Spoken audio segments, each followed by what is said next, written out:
په اتریش کې څلور ورځنۍ غونډه روانه ده چې احمد مسعود پکې هم ګډون کړی او مشري هم کوي.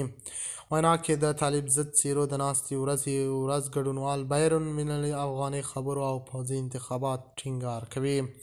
د جبهه مقاومت ډلې مشر احمد مسعود پکې هم ګډون کړی دی. د خرابات ټي وي چینل درنو لیدونکو سلام، ستړي مشئ، وخت مو په خیر. هیله لرم چې جوړ او روغ به یې.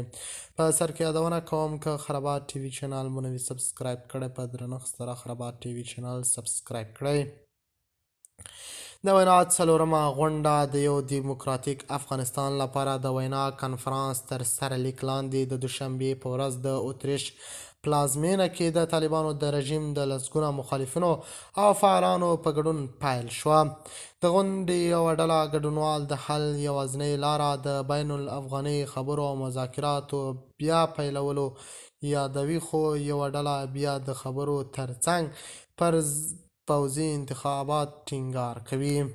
د جبهه مقاومت مشر احمد مسعود د دغې غونډې په پیل کې په خپله وینا کې دا نظر رد کړ چې د طالبانو د رژیم بل بدیل نشته، او ویل بدیل هغه بهیر دی چې مشروعیت رامنځته کوي.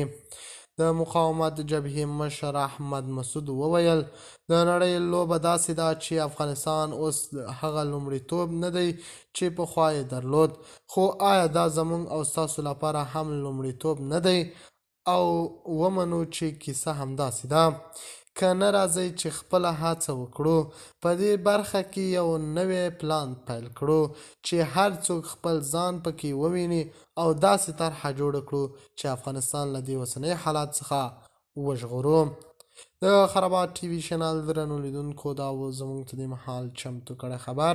د نورو خبرونو لپاره خرابات ټي وي چینل په درنښت سره سبسکرایب کړئ. د الله په امان، تر بیا خیر چرې.